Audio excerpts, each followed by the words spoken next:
Hello! In this video I will be answering questions related to the digestive system. The three factors affecting metabolic rate are body size, body temperature, and physiological state.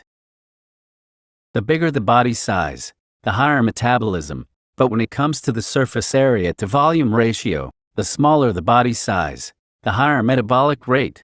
Like a hamster, the amount of food it eats equates to its own weight, in which more energy is released, as opposed to an elephant, where it would take longer for it to consume the amount of food that equates to its weight. Next is body temperature. Temperature in the surrounding environment directly affects the metabolic rate of ectothermic animals, animals that are unable to regulate their own body temperature. For instance, the metabolic rate of lizards is low at cold temperatures and high at hot temperatures.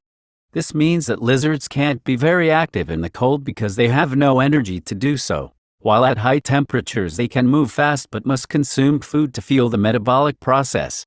For endothermic animals, the act of regulating body temperature increases metabolic rate. Lastly, the physiological state. More energy and nutrients is needed for growth and reproduction. The flow of food starts in the mouth. Teeth cut, break, and grind food into smaller pieces. This is a physical change. Chewing mixes the food with saliva, from salivary glands around the mouth and face, to make it moist and easy to swallow. Enzymes in the saliva begin digestion of carbohydrates or sugars for energy. This is a chemical change. The food goes down to the esophagus. It moves food by waves of muscle contraction called peristalsis. It moves the food along to the stomach. This is a physical change. The stomach lining produces strong digestive juices known as gastric acid, creating reactions in the stomach, which is chemical change, breaking down and dissolving its nutrients, which is proteins and fats. It breaks down food by tossing it around. This is a physical change. Enzymes continue the reactions on the food, digesting of proteins, fats, and carbohydrates. This is a chemical change. These nutrients are broken down small enough to pass through the lining of the small intestine and into the blood. The small intestine moves food to the large intestine. This is a physical change. Food does not go through the pancreas. It is a shower of mild acids that help break down food in the small intestine.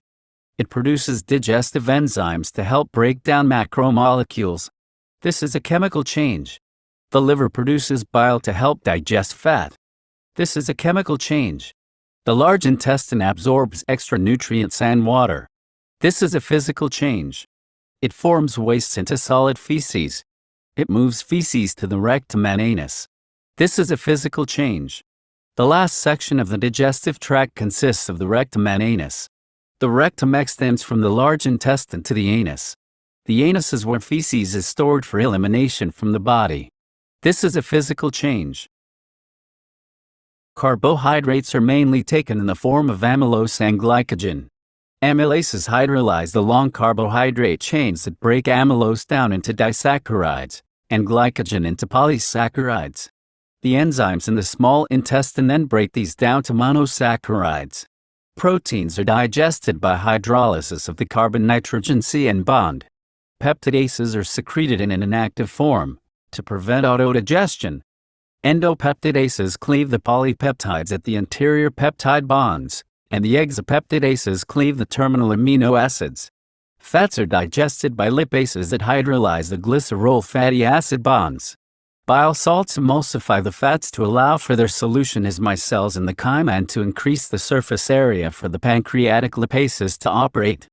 RNA and DNA are hydrolyzed by the pancreatic enzymes, ribonucleases, deoxyribonucleases, into nucleic acids, which are further broken down to purine and pyrimidine bases and pentoses by enzymes in the intestinal mucosa, nucleases. We can think of metabolism in two separate forms, catabolism and anabolism. Catabolism involves all of the metabolic processes that tear down biomolecules, while anabolism is all of the metabolic processes that build biomolecules. Anabolic pathways build complex molecules from simpler ones and typically need an input of energy. Building glucose from carbon dioxide is one example. Other examples include the synthesis of proteins from amino acids, or of DNA strands from nucleic acid building blocks nucleotides.